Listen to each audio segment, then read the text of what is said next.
Ahora sí. Hola. Perfecto. Em, bueno, hola a todos. Em, disculpen el breve retraso. Em, queríamos estar seguros que funcionan y quiero estar como ultra seguro de que funciona, así que mientras tanto chequeamos. Em, este es el tercer módulo de, de la serie de seminarios que estamos organizando junto a Practia sobre el impacto de las tecnologías cuánticas en diferentes industrias. Em, espero 30 segundos más, si quieren ir escaneando el código QR con las slides o este bit.ly, que es una suerte de, em, de link más corto, que es Quantum Practia Mod 3. em, para tener el material. Y, y quizás antes de dar inicio, un recordatorio más que el formato que tenemos en estos seminarios quizás no es tan interactivo. Existe un chat a través del directo, creo que es Teams, y si alguien tiene una pregunta, que es muy bienvenida, cualquier pregunta, lo que tienen que hacer es dejar su nombre y su correo electrónico. Y entonces después, bueno, les vamos a contestar. Eh, es muy importante lo de dejar el correo electrónico porque si no, no hay acceso. Eh, no hay forma de responder. También está mi correo electrónico aquí. Y, y bueno, entonces, si les parece bien, damos inicio. Bienvenidos. ¿Qué estamos haciendo en estos seminarios, en estas charlas? Bueno, estamos intentando eh, remarcar que la tecnología y la física cuántica están intrínsecamente relacionadas y quizás esto sea obvio en algunos contextos, pero no lo es en la sociedad, evidentemente. Eh, y bueno, venimos haciendo estas imágenes, estas metáforas, estas analogías, que quizás la primera revolución cuántica asociada tanto a la formulación de la teoría de la mecánica cuántica, con los padres de la teoría, ¿no? Heisenberg, no sé, Dirac, Schrödinger, etcétera, Einstein, Planck, tantos, dio pie a el invento de ciertas tecnologías como el láser, el transistor, y eso se lo asocia a, bueno, una primera revolución cuántica. La segunda revolución cuántica que actualmente acuñamos y decimos que estamos transitando, tiene que ver con manipular a un nivel de precisión sin precedentes las correlaciones cuánticas o ciertos fenómenos que tienen que ver con la superposición, que nos permite desarrollar otra gama de tecnologías que creemos que es muy importante y bueno, es quizás la razón por la cual tiene sentido estos seminarios. En estos momentos, en estos años, 2025 puse acá, pero ya desde hace un tiempo, hace unos años, hay aplicaciones comerciales de estas tecnologías cuánticas en sus diferentes formas. Y la pregunta es, ¿cuándo se va a generar un mercado regional? Y esa es una pregunta que, por supuesto, no tenemos respuesta, no somos futurólogos, pero está muy cercano. Y en esta imagen del coche está el carruaje, que es algo vinculado a una computadora cuántica primitiva. Y está la Ferrari, que es algo vinculado a una computadora cuántica con corrección de errores, la cual no tenemos y estamos construyendo, y es muy difícil. Y bueno, estamos un poco entre medio. También remarcamos que las tecnologías cuánticas no son solamente ordenadores cuánticos o computadoras cuánticas, como lo que se ve a la izquierda arriba, sino que también hay otra gama de tecnologías que están vinculadas a la simulación, a la comunicación y al sensado. Por supuesto, esto tiene un impacto industrial transversal porque es muy, pero muy general, y hay esfuerzos públicos y privados a lo largo del globo. Y esto lo remarcamos en lo que vendría a ser el módulo 0. Acá está el link al video. Bueno, quizás no se vea. Ah, sí, ahí está. En el primer módulo comentamos sobre diferentes iniciativas, diferentes planes estratégicos de diferentes estados.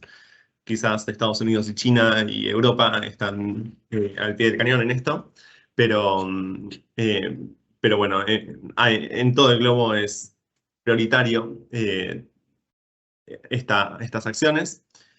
Y, y por supuesto hicimos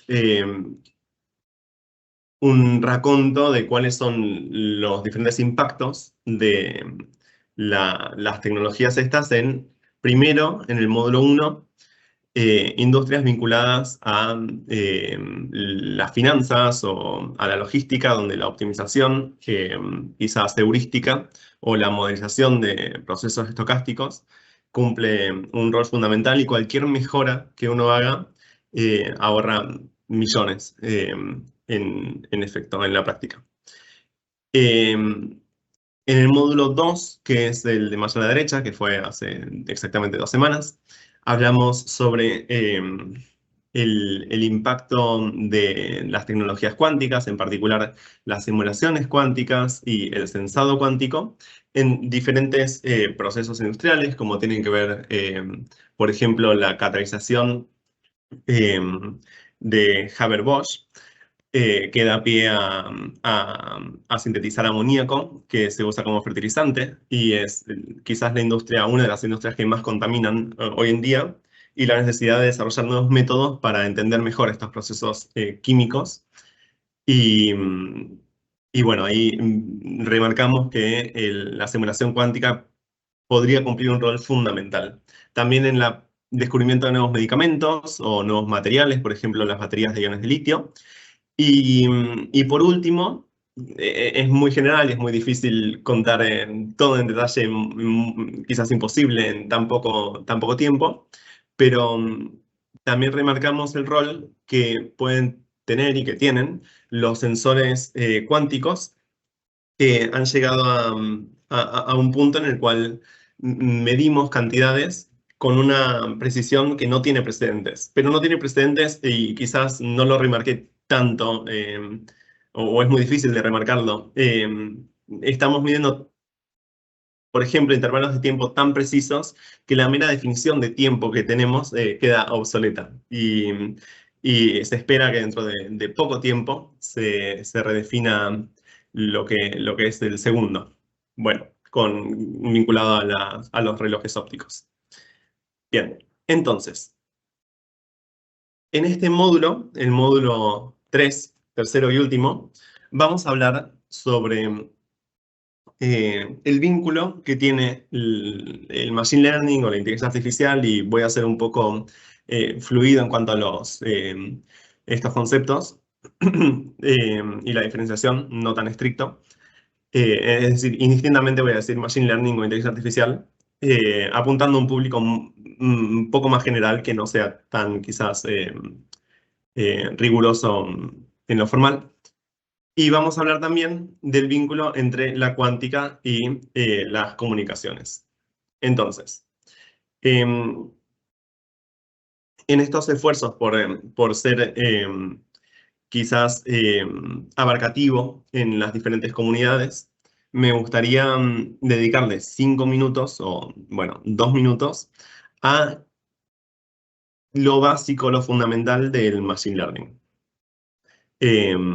Entonces, la gran motivación, o una de las grandes motivaciones de todo esto, más allá de nuestro imaginario colectivo en cuanto tiene que ver con la ciencia ficción y Isaac Asimov y tal, tiene que ver con que estamos en la era del zettabyte. Se producen muchísimos, muchísimos datos, y esto no es algo nuevo. Este término zettabyte se acuña, y uno lo puede buscar en Wikipedia, por ejemplo. La imagen que tenemos que tener, que quizás queda corta, ¿no? En el 94 Bill Gates promocionaba el CD, que está vinculado a la primera revolución cuántica, si uno quiere, funciona con láseres y ranuras para almacenar información. Y la capacidad de almacenación del CD era tal que eran 200.000 páginas. Acá está Bill Gates, que es el fundador de Microsoft, eh, sentado sobre 200.000 páginas, que es lo que equivale a un CD. Y está, bueno, promocionando el CD. Si uno piensa en cuántos CDs hace falta para almacenar la información de Netflix, que son 2 petabytes más o menos, eh, un petabyte son 1000 terabytes de información. Entonces, hace falta 1 millón de CDs aproximadamente, que eso equivale a, si cada CD tiene 1 milímetro de espesor, bueno, es un edificio o una construcción de CDs bastante más alta que el edificio más alto del mundo que está en Dubái. El edificio más alto del mundo son 830 metros contra 1,2 kilómetros que haría falta para almacenar Netflix en los CDs, ¿no? Entonces, esto es una motivación, quizás no la única, para repensar la forma en la cual construimos programas. Y bueno, cuando yo fui a la escuela aprendí Word, hace ya muchos años, 20. Y en Word teníamos este programa Clip que presuntamente era inteligente, pero en realidad no, tenía estructuras muy rígidas en las cuales detectaba si uno estaba escribiendo estimado, fulanito de tal, y completaba con lo que se correspondería a una carta, por ejemplo. Pero esas eran estructuras de los programas muy rígidas. En cambio ahora, la motivación con estos programas inteligentes de Machine Learning es que puedan improvisar esas estructuras, sean un poco más flexibles. Y por supuesto, hay una zona gris en la cual estos programas inteligentes o algoritmos de Machine Learning son software tradicional. Y esa frontera es muy interesante de discutir, como tantas cosas cuando uno habla de inteligencia artificial. Pero hay algo, evidentemente, con, por ejemplo, ChatGPT. Entonces, ¿cómo funcionan estos? Bueno, procesando muchísimos datos, muchísimos más datos que lo que tiene Netflix almacenado, este edificio de CDs. eh, Estos algoritmos entrenan. Este entrenamiento también hay mucho que decir ahí, por ejemplo, el consumo de energía. Y luego de estar entrenados, bueno, se utilizan. Uno lo puede usar para inferir cosas, para intentar arreglar cosas, para, bueno, usar ChatGPT, por ejemplo, o ver Netflix con el sistema de recomendación que tienen. Bueno, entonces hay diferentes categorías en Machine Learning y de nuevo, estas fronteras se difuminan en la práctica, pero uno lo puede clasificar según, bueno, las etiquetas y si los datos que uno utiliza para entrenar están clasificados, esos aprendizajes supervisados, si no están clasificados sería no supervisados. Eh, Ahí uno tiende a asociar los modelos generativos con un aprendizaje no supervisado. En la práctica hay un gris ahí. Y también hay una rama, un área del aprendizaje automático que se llama aprendizaje por refuerzo, que tiene que ver con, por ejemplo, está inspirado biológicamente en cómo aprenden, cómo entrenamos a los perros, por ejemplo, para que se sienten. Pero lo que viene a cuenta para mencionar aquí es otra imagen que es transversal también a la inteligencia artificial, que son estas estructuras de los programas que encuentran estructuras automáticamente, quizás es un poco compleja esa formulación, que son las redes neuronales artificiales. Para quien no lo sepa, hoy en día la gran mayoría de los modelos de inteligencia artificial tienen detrás una red neuronal artificial que imita, o al menos inicialmente cuando se formuló en las primeras versiones, imitaban la forma en la cual funcionan nuestras neuronas, que se organizan en torno a redes. Bueno, quien quiera saber más, le recomiendo, por ejemplo, este video del canal 3 Brown 1 Blue, que explica perfectamente cómo funcionan estos programas. y sobre todo cómo se pueden entrenarlos. De más está decir que ha habido un boom recientemente en la IA generativa y tiene que ver con cómo descubrimos nuevas formas de organizar estas neuronas artificiales dentro de los programas. En particular en arquitectura, que se llama Transformers, que la inventó Google, y eso dio pie en gran parte desde el 2017 para hasta ahora a, a que la IA generativa avance tanto y de alguna u otra forma penetre tanto en la sociedad. Eh, Así como las tecnologías cuánticas, uno pronostica pronostica y también lo vemos, ¿no? Y lo hemos hablado, que tiene un impacto transversal en diferentes industrias. Eh, de más está decir que la inteligencia artificial también tiene un impacto transversal y eso es notorio hoy y quizás dentro de cada institución no es para nada trivial, es quizás revolucionario o no es fácil adaptarse a estos cambios tecnológicos y eso está reflejado, me parece, en cada una de las instituciones, sean académicas, sean empresariales, sean gubernamentales. Y, y hay muchísimas, pero muchísimas cosas muy, muy interesantes para comentar sobre esto. Pero lo que nos concierne hoy es lo siguiente, qué tiene que ver el aprendizaje automático, estas redes neuronales, por ejemplo, estos algoritmos, con la cuántica, eh, y luego qué tiene que ver la cuántica y los algoritmos que uno puede programar cuánticamente con las comunicaciones o con la forma que tenemos de compartir información. Eh, y por último, nuestro programa de hoy, vamos a comentar brevemente para cerrar esta serie de módulos, bueno, qué tiene que ver y qué tiene que decir Argentina sobre todo esto, en qué punto estamos y qué cosas podríamos hacer y qué cosas se han hecho en cuanto refiere a tecnologías cuánticas. Eh, entonces, hoy en día estamos transitando en lo que refiere a eh, las tecnologías cuánticas con un fuerte énfasis en la computación cuántica, quizás porque es donde más inversiones se están poniendo.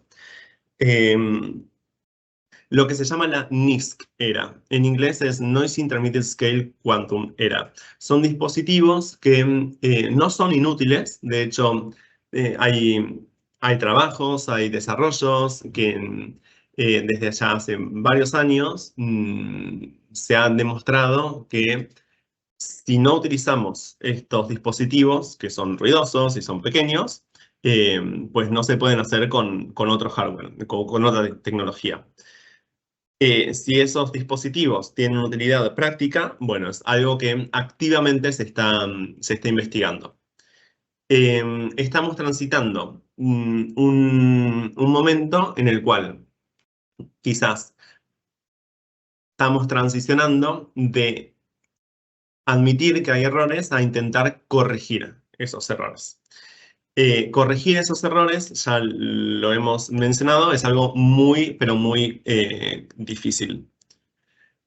Entonces, uno podría preguntarse, ok, con estas tecnologías cuánticas, eh, ¿qué es lo que uno podría hacer en cuanto a aprendizaje automático refiere? Bueno, hay mucho, mucho, mucho que comentar sobre esto. De hecho, acá comparto un poco de la bibliografía de... quizás es uno de los campos más candentes en cuanto a la ciencia refiere o al desarrollo tecnológico, eh, porque es muy, muy importante también para la sociedad. Entonces, uno podría, de buenas a primeras, clasificar las diferentes áreas en las cuales eh, el aprendizaje automático cuántico o el quantum machine learning puede tomar lugar.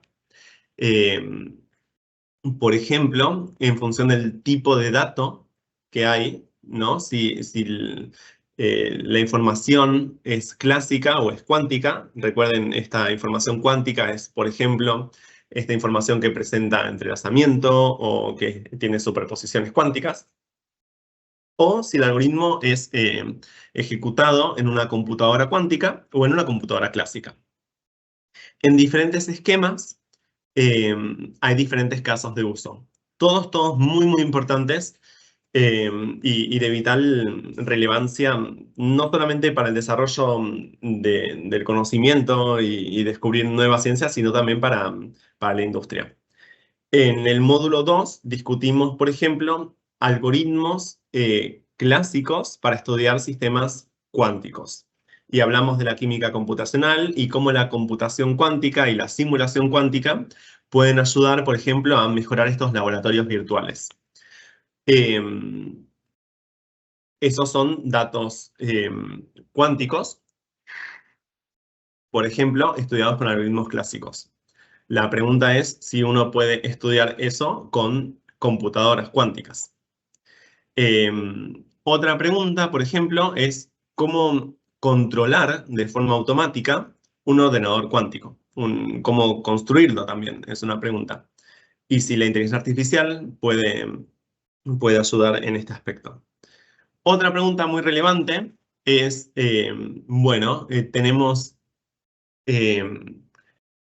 un impacto transversal en las redes neuronales, en los algoritmos de inteligencia artificial, pero sabemos que entrenarlos consumen muchos recursos naturales.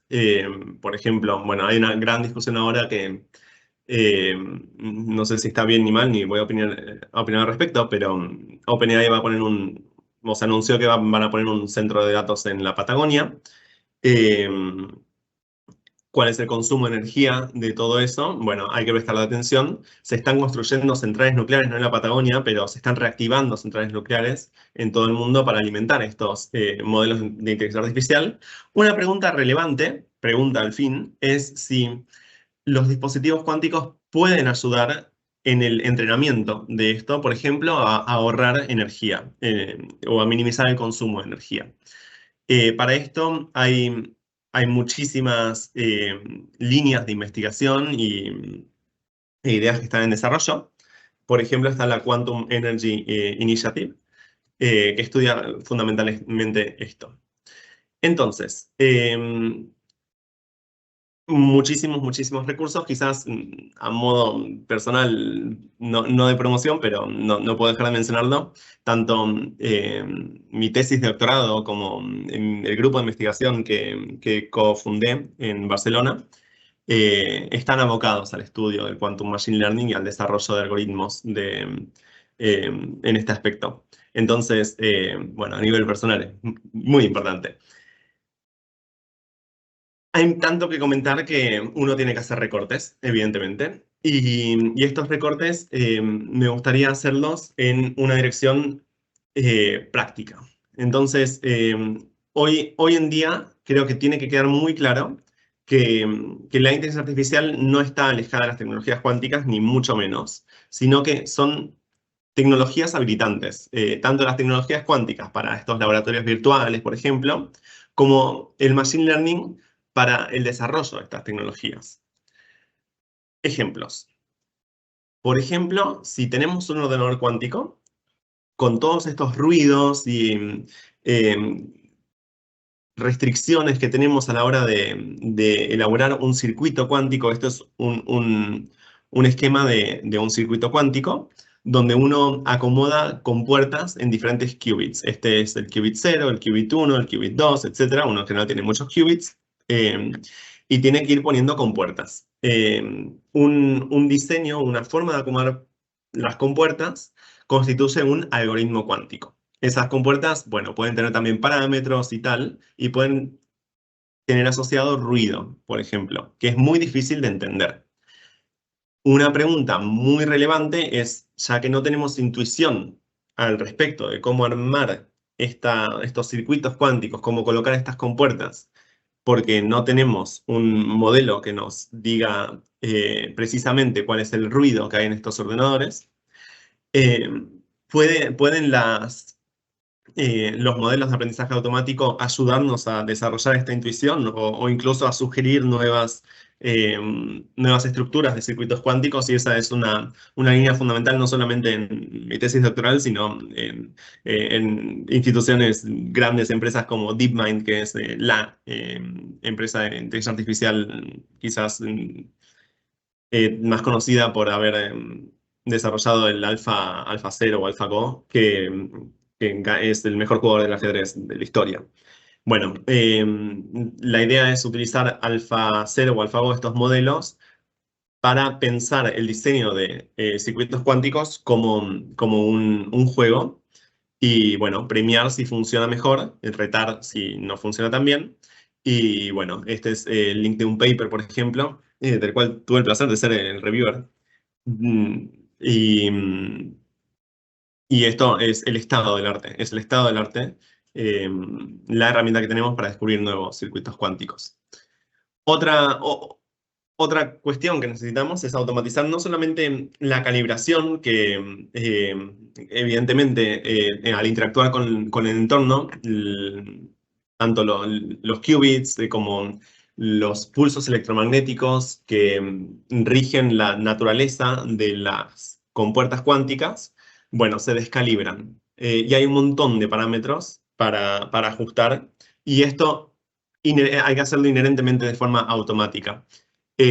Acá también hay unos links donde John Martinez, que creo hace 3 semanas ganó el premio Nobel por el desarrollo de circuitos superconductores, eh, bueno, recalca la importancia de la calibración automática en estas arquitecturas y en general en la tecnología cuántica.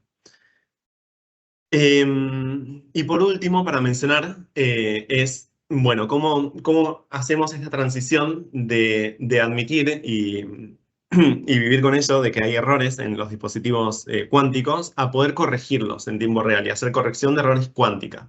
Bueno, es muy difícil esto, y lo vuelvo a mencionar porque es tan difícil hacer la corrección de errores cuántica, entre otras cosas, porque uno no puede observar el error directamente.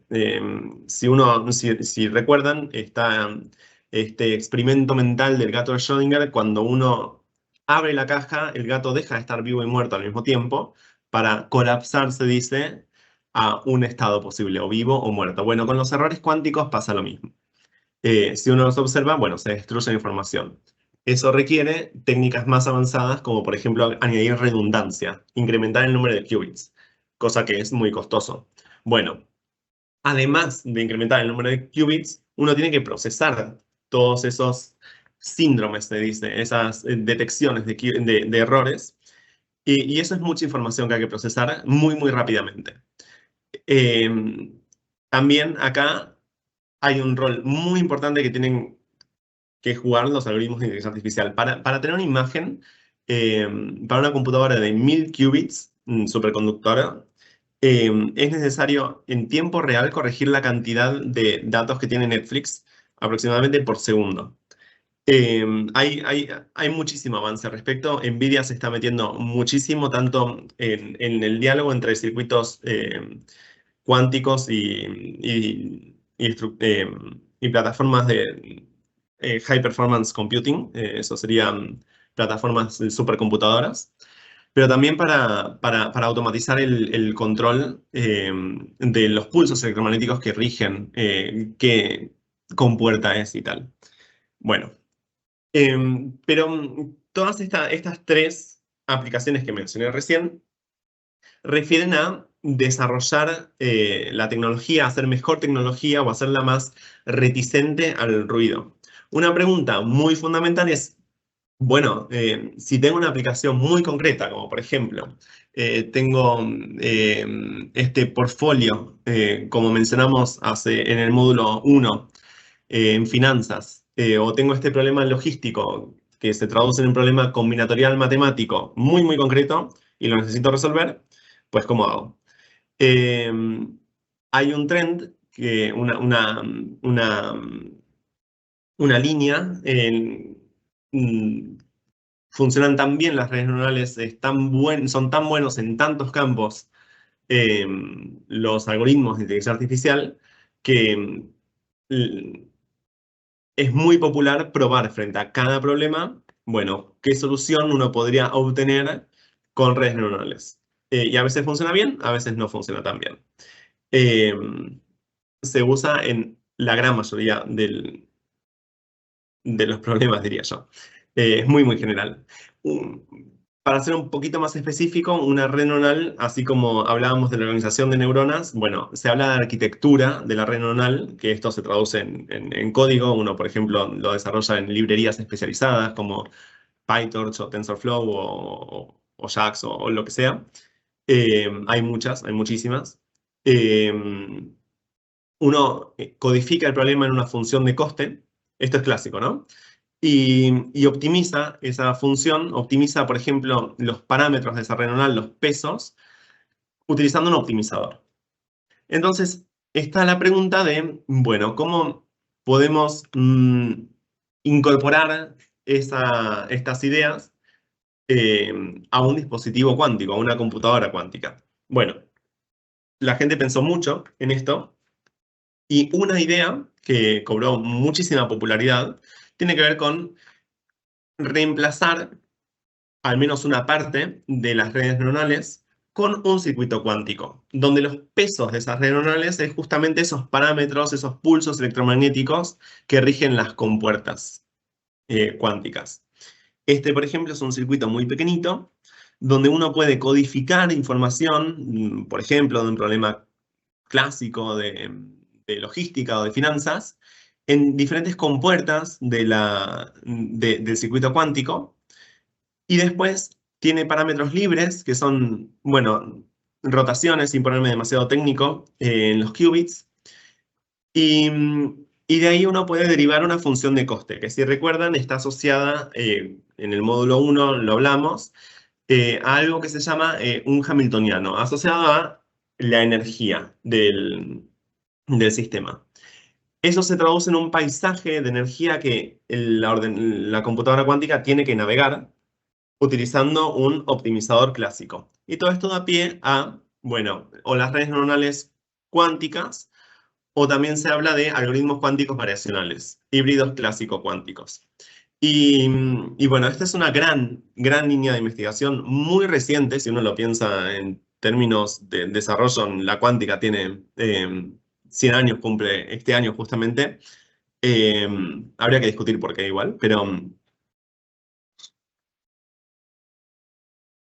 todo esto no tiene más, no tiene más de 12 años, toda esta línea de investigación, y cobró una prominencia enorme. No solamente yo hice doctorado, sino que hay grupos enteros, también como el mío, que están abocados al estudio de todo esto. Entonces, una gran pregunta es cómo unir lo mejor de los dos mundos. Por ejemplo, estos data centers que consumen mucha energía y hay clusters de no solamente CPUs, sino GPUs, y, y cómo poder asociar y unir este poder de cómputo con estos ordenadores cuánticos pequeños que son ruidosos, pero que algo bueno pueden hacer, y estamos muy seguros de todo esto. Quizás para quienes estén en el público más orientados a la programación, me gustaría recalcar que creo que no quedó claro. Se pueden hacer programas, ejecutarlos en la nube, pero también es muy, muy fácil de programar estas redes neuronales clásico-cuánticas, y se puede quizás jugar eh, a, a mezclar redes neuronales clásicas con partes de redes neuronales cuánticas, como se ve en esta figura. Las combinaciones son enormes, y esto no está tan explorado porque es un campo muy grande. Por ejemplo, hay librerías especializadas como TensorFlow Quantum o Cirq de Google, eh, o PennyLane de Xanadu, que incorporan la diferenciación automática, que es la forma que tenemos de entrenar redes neuronales, eh, para incorporar también ordenadores cuánticos. Ahí hay un montonazo de cosas que comentar que lo podemos ver después. Eh, Quizás una pequeña línea del tiempo es que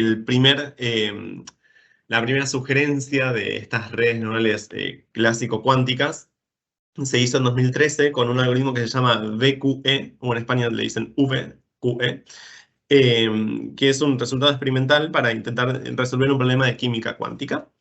Y por supuesto, con todo el boom de la IA generativa y del machine learning y tal, eso es una gran pregunta que tiene la cuántica que aportar en esto. Y no solamente tiene para aportar cosas en la química cuántica, sino en un montón de problemas, como vemos en esta figura, que la saqué de un review, eh, que es el que está acá de BQAS 2020, que lo hizo la gente de los Álamos. En paralelo, uno puede estudiar todas estas herramientas desde un punto de vista teórico. Y, y si bien todavía no tenemos tantos qubits como para hacer el experimento, para hacer la prueba, no podemos enviar una red neural de 1000 qubits en un caso arbitrario y ver qué pasa, porque simplemente lo están construyendo. eh, Se puede estudiar con lápiz y papel, en ciertos casos, cómo son las propiedades teóricas de entrenabilidad. Hay muchísimas cosas para comentar, pero una línea muy prominente es que tenemos varias evidencias de que no es fácil entrenar estas redes neuronales cuánticas y aparecen problemas vinculados a algo que se llama barra en platós, que para, para hacer una pequeña analogía está vinculado al problema de los gradientes Vanishing Gradient Problems en redes neuronales recurrentes, que, eh, que bueno, no es el mismo problema, pero una analogía. Ahora, esto no quita de que puedan llegar a funcionar, y la verdad es que es una pregunta abierta con la cual hay que tener mucha cautela y, por supuesto, expectativa sobre el uso de estas redes neuronales cuánticas. Pero uno podría preguntar, bueno, ¿y qué? Si todavía no funcionan y tal, ¿por qué nos interesa tanto este mix de redes neuronales cuánticas o de quantum machine learning? Y bueno, la respuesta es que hay muchos algoritmos que ejecutados en una computadora cuántica presentan una ventaja, y esa ventaja no es despreciable, es exponencial esa ventaja. Hay de nuevo, muchos caveats,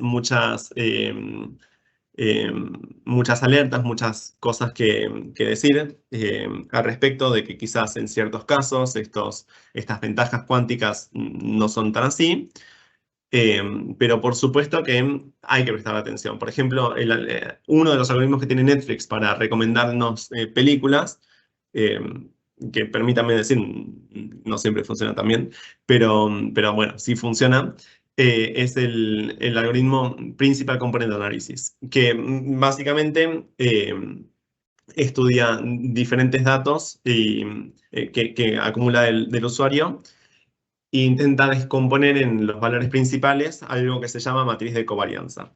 Bueno, para hacer eso, tiene una complejidad polinómica y escala muy mal si uno tiene muchos datos, por ejemplo, muchos usuarios. Ahora, si uno utiliza una computadora cuántica, el escaleo, el costo que tiene ejecutar este algoritmo es mucho mejor, es logarítmico.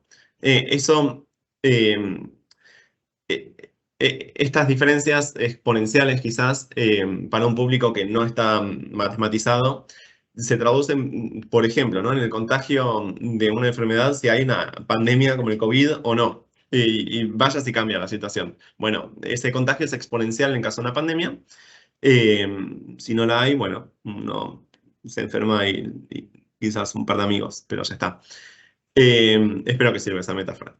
Bueno, ahora hay mucho escepticismo puesto en si las computadoras cuánticas van a servir para analizar datos clásicos, como por ejemplo hacer más eficiente el algoritmo de Netflix.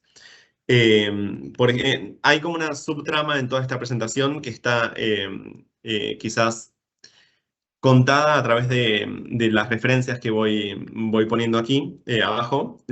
A quienes estén interesados, recomiendo ver las referencias. Ahora, si no son datos clásicos, sino datos cuánticos, como por ejemplo este laboratorio virtual que estudia la estructura electrónica de las moléculas, Bueno, ahí podemos hacer algoritmos de Machine Learning con computadoras cuánticas sobre datos cuánticos y es la herramienta que tenemos.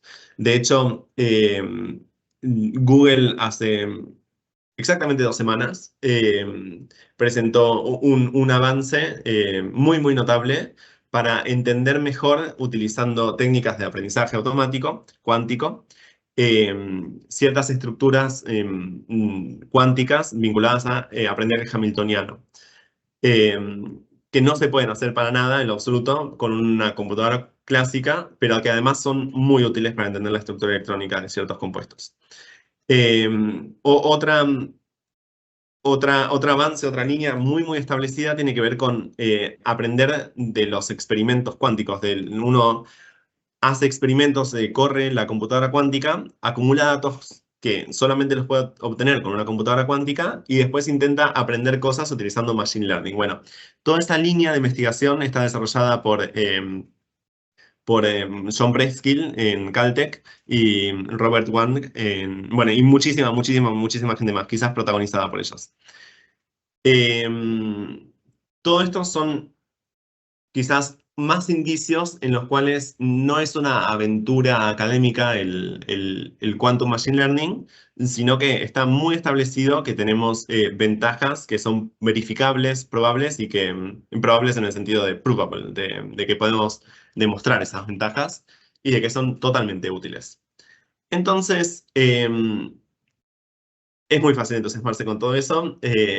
Vamos a avanzar con el siguiente eh, el siguiente tema y me tomo mate un segundo.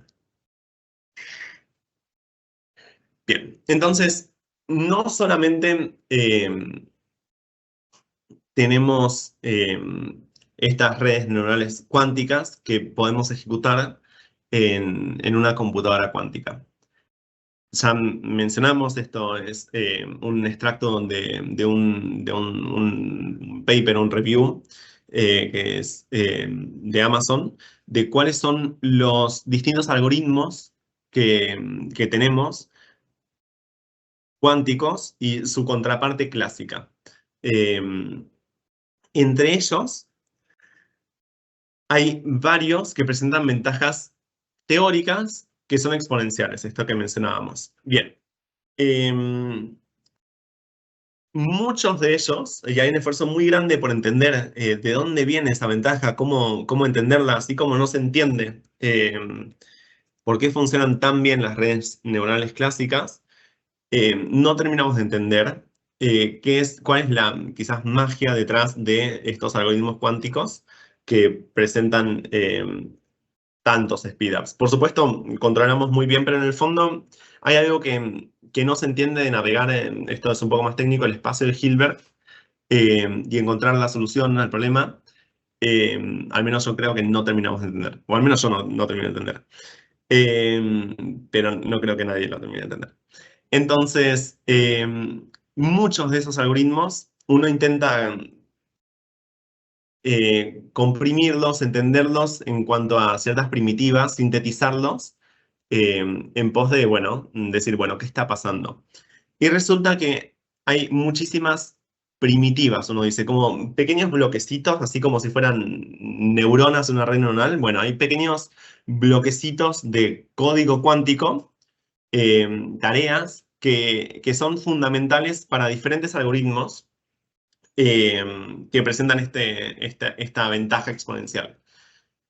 Entre esas primitivas, hay una en particular que nos interesa muchísimo, al menos mencionarla, que se llama la transformada de Fourier cuántica, que en esencia presenta una ventaja exponencial a la hora de computar algo que se llama la transformada de Fourier rápida. Eso es canónico y se utiliza en muchísimos algoritmos. Por ejemplo, el algoritmo de estimación de fases o el algoritmo para resolver, se llama HHL por los que lo descubrieron, resolver un sistema lineal de ecuaciones, y en particular el algoritmo de Shor. Entonces, el algoritmo de Shor, que este es un esquema de cómo vendría a ser en diferentes qubits, bueno, en este caso 3, pero a uno le interesa muchos más. El algoritmo de Shor es un algoritmo que permite, entre otras cosas, factorizar eficientemente un número entero en sus factores primos. O también permite resolver otro problema que se llama el problema del logaritmo discreto. Estos problemas permiten resolverlos de una forma mucho más eficiente que los algoritmos que conocemos que se ejecutan en computadoras clásicas. En términos de algo que se llama teoría de la complejidad, existen diferentes clases de teoría de la complejidad y pensamos, bueno, estos problemas pertenecen a una clase de problemas que se pueden resolver eficientemente con una computadora cuántica y pensamos que no se pueden resolver eficientemente con una computadora clásica.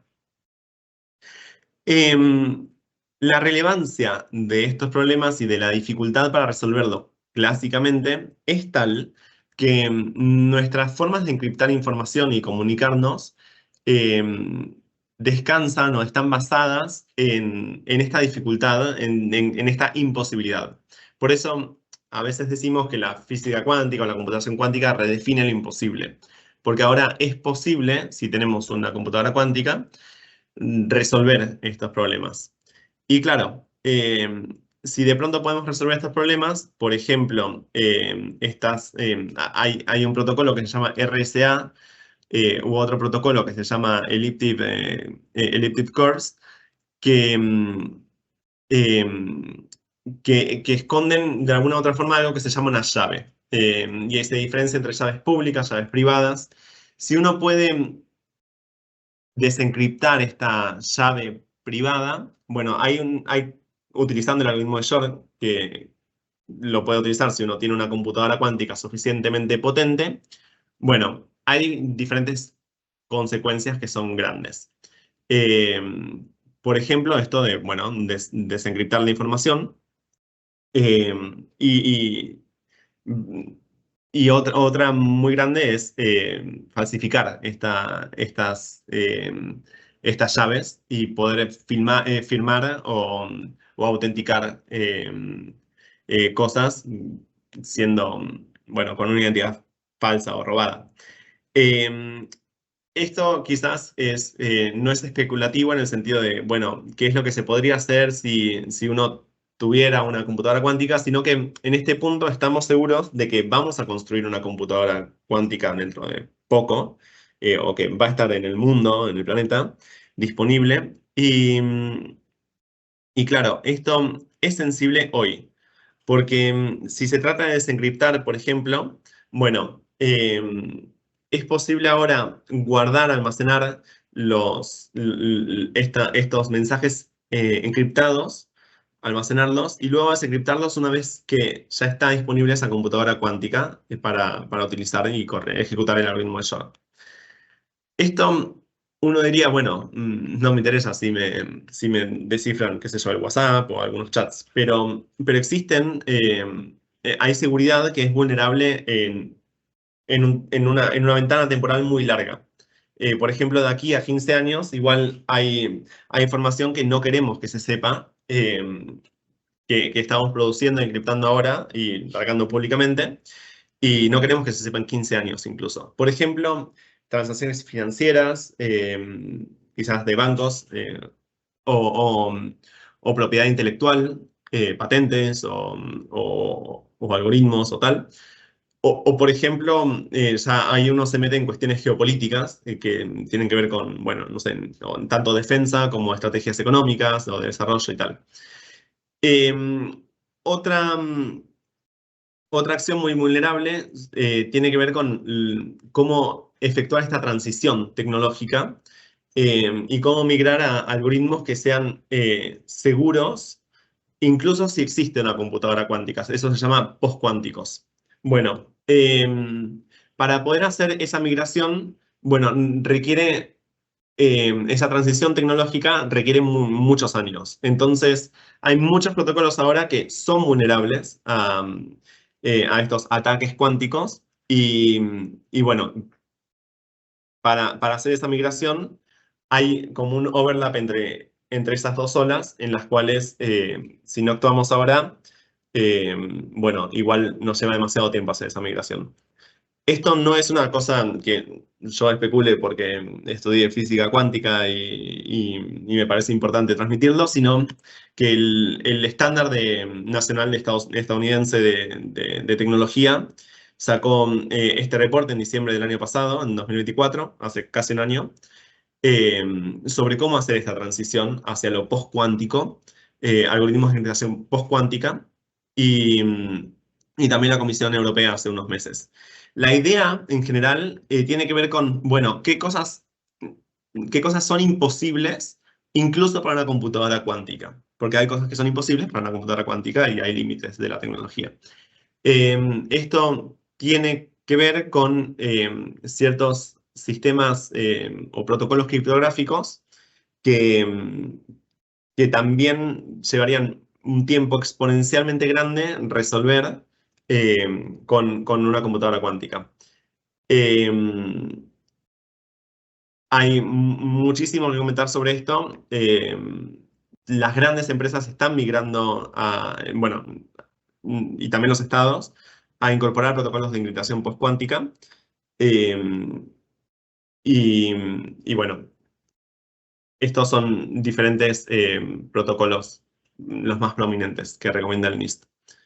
Mm, Volviendo a otras primitivas, y ya migrando de quizás la seguridad hacia las formas que tenemos de comunicar información y transmitir. Otra primitiva, así como hablábamos de la transformada cuántica de Fourier, otra primitiva es, o otro resultado fundamental es que la información cuántica, estos qubits o sistemas de qubits que están en superposición, interentrelazamiento, no se pueden clonar, no existe el copy-paste en una computadora cuántica, al menos no perfecto. Y esto tiene que ver un poco con esto del gato de Schrödinger. Si uno intenta hacer de alguna forma copy-paste, en realidad destruye esa información. Hay una vuelta tecnológica que le podemos encontrar a este resultado fundamental, que es, bueno, ya que no puedo hacer copy-paste, si yo intento transmitir esta información cuántica de una parte a la otra y alguien me la intercepta, por ejemplo, intentando hacer copy-paste, inherentemente la va a alterar.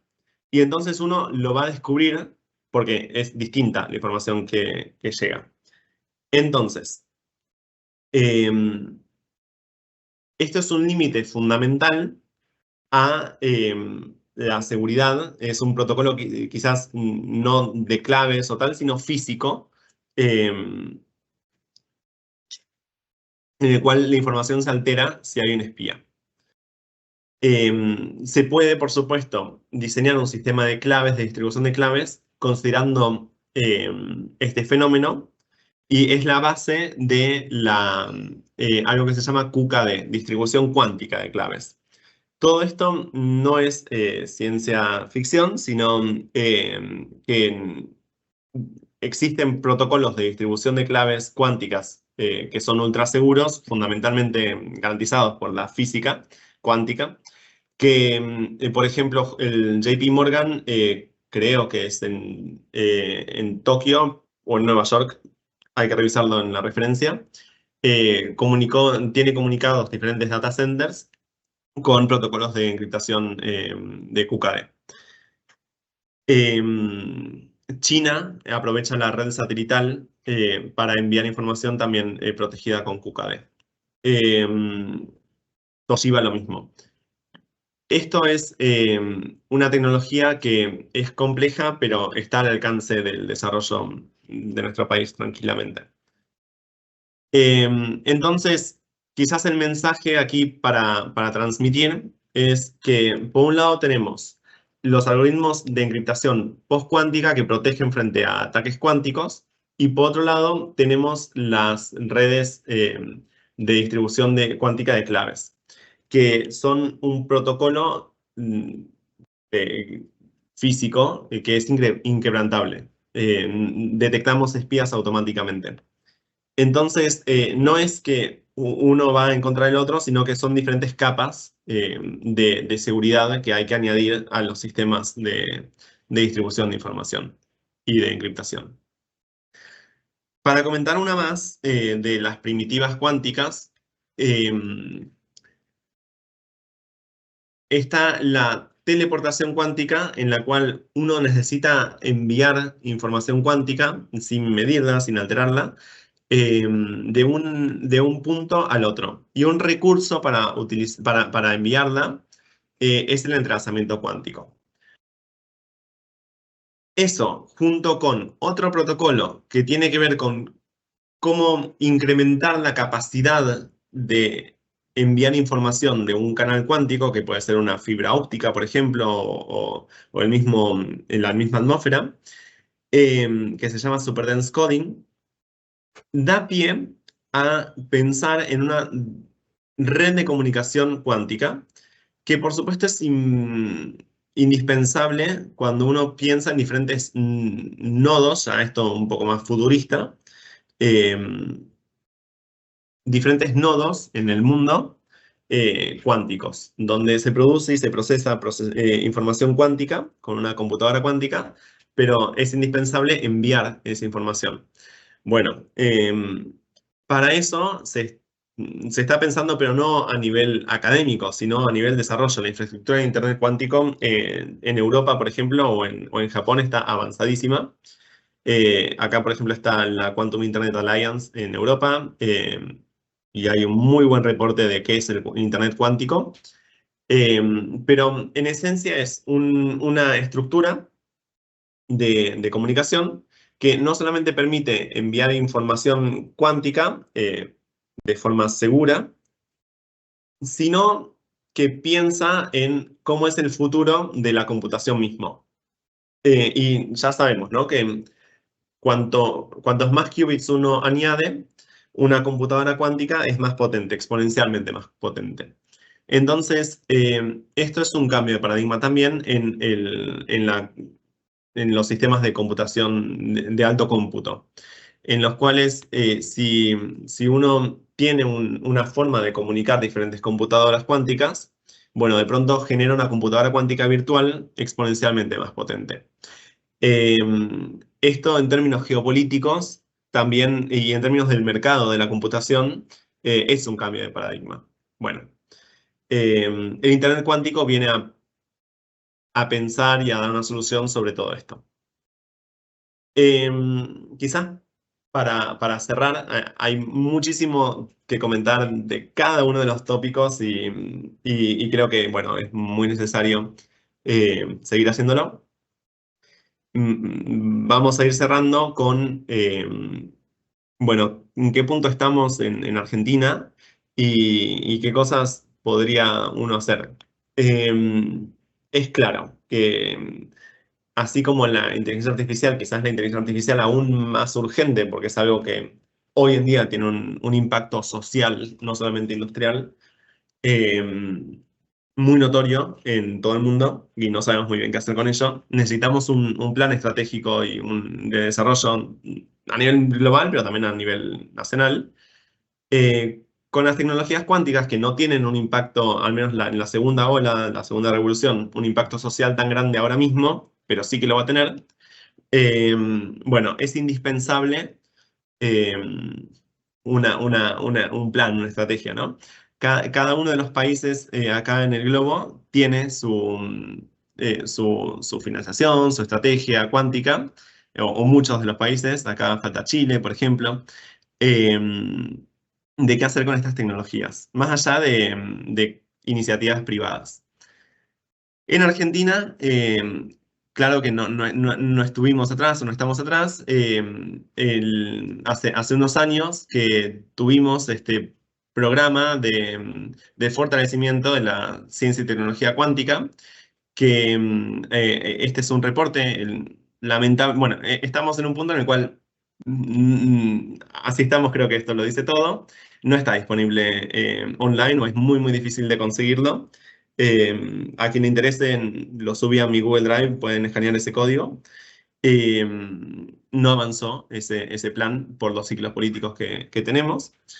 Y, y bueno, era muy interesante lo que propuso esta comisión, mayoritariamente de centros de investigación públicos, mm, que por supuesto defendiendo la financiación y un sistema más ágil y tal, pero también una movilidad federal en diferentes puntos del país y haciendo hincapié en la formación indispensable de recursos humanos de alto nivel. Por ejemplo, doctores o maestrías. Esto de la movilidad, por ejemplo, acá hay un mapeo de diferentes laboratorios o diferentes iniciativas de tecnologías cuánticas. No es exhaustivo este mapeo, ni mucho menos. Se limita a centros académicos. Pero va encaminado, por ejemplo, hablando con los impulsores de la estrategia cuántica en Suiza mismo, o en España, bueno, es indispensable articular no solamente entre los laboratorios a nivel académico, sino con el tejido industrial y empresarial y privado del país, o de Sudamérica en general. Esto no solamente es importante para desarrollar nuevos algoritmos cuánticos o ideas y tal, sino para poder incorporar en el sentido común de la sociedad, si existe algo similar, qué son estas tecnologías cuánticas, que evidentemente van a estar entre nosotros tarde o temprano. Y eso es un poco el objetivo que tuvo el programa Quantum Spain, que ahora está terminando en España. Y luego, bueno, se continúa con otros programas, como por ejemplo el programa Catalunya Quantum Academy y tantos otros. Eh, y en eso fue muy exitoso, porque la sociedad, no digo que cualquier español sepa que es una computadora cuántica, pero sí que se hicieron muchísimas actividades de difusión de estas tecnologías y fue bastante exitoso. Ahora, ¿qué podemos hacer acá? Bueno, hay que hacer muchísimas cosas. A mí me interesa muchísimo, entonces pongo algunos links de actividades que ayudé a impulsar desde que volví a Argentina. Quizás a nivel público-privado haya muchísimo que hacer. Eh, Quizás a nivel pruebas de concepto, quizás a nivel industrial, pero también formar nuevas maestrías y, ¿por qué no pensar una selección así como tenemos de fútbol? Bueno, de talento, de recursos humanos de alto nivel en tecnologías cuánticas desde ya. Quizás también en inteligencia artificial, pero ese es otro tema. Una última cosa que me gustaría aclarar es que quizás no quedó claro desde mi perspectiva, ya que tengo el lugar, me gustaría compartirlo. No, no pareciera ser el mejor momento para importar computadoras cuánticas al país porque no están desarrolladas, sino que es un muy buen momento para intentar desarrollarlas y fomentar y apoyar las iniciativas. Por ejemplo, hay un gran grupo experimental de superconductores u otro de iones atrapados en átomos fríos. Eh, Desarrollar esas tecnologías en el país genera su propia industria, más allá de los casos de uso y comerciales y tal. Entonces, bueno, con eso me encantaría agradecer a Fractia. Me parece súper importante hacer esto. Quizás no solamente con tecnologías cuánticas, que es una de las tecnologías disruptivas o una de las nuevas tecnologías del siglo XXI, eh, sino hay otras. Y bueno, es fundamental que grandes empresas y la industria se preste al descubrimiento o a la formación, a la alfabetización de qué cosas suceden para posicionarnos todos de una mejor manera frente a lo que va a pasar pronto.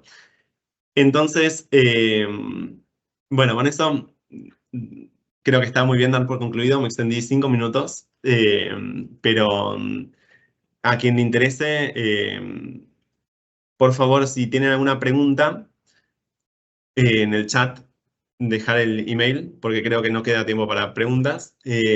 Estas seminarios van a estar disponibles en online dentro de muy poco, quizás creo que la próxima semana. Así que, bueno, realmente fue un placer. Muchísimas gracias.